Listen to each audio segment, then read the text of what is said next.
The Tale of King Midas, a Greek myth retold by Gare Thompson. Every morning King Midas counted his stacks of gold and wondered how he could get some more.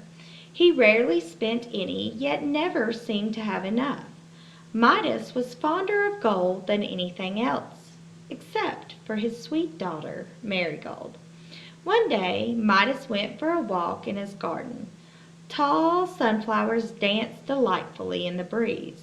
Their yellow petals shone like gold in the sunlight. "My sunflowers do bring me joy," Midas said. Then he sighed. "But they are not real gold." His happiness disappeared like smoke up a chimney. On the other side of a hill, Midas spotted a satyr fast asleep. The half-man, half-beast usually stayed in the woods, playing music and helping the Greek god Dionysus. He must be lost, and he must need help, thought Midas. Midas woke up the creature and gave him some nectar. The satyr thanked Midas for the delicious drink and went on his way. Back in the woods, the satyr told Dionysus about Midas's kindness. A strong gust of wind blew into Midas's palace, and Dionysus appeared. "For your caring and generosity to my satyr," the god said, smiling, "I will grant you one wish."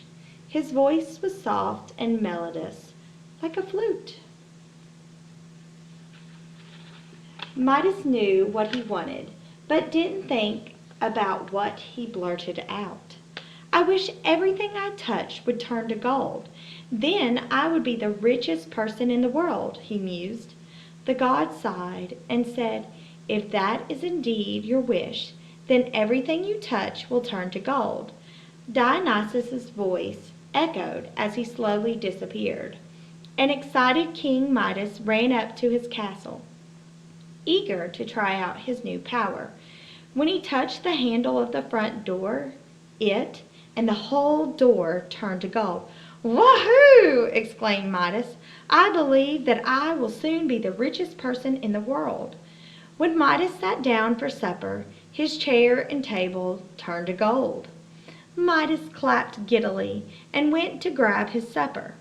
But when he picked up a piece of bread, before he could take a bite, the bread turned to gold. "Oh no!" cried Midas, now realizing the folly of his wish.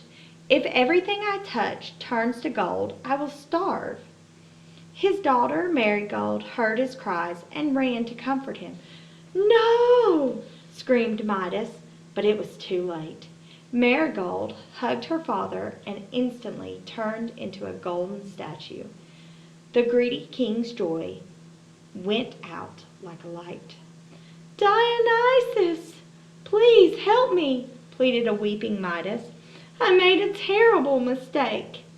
Dionysus heard Midas's call for help, and a gust of wind blew into the palace.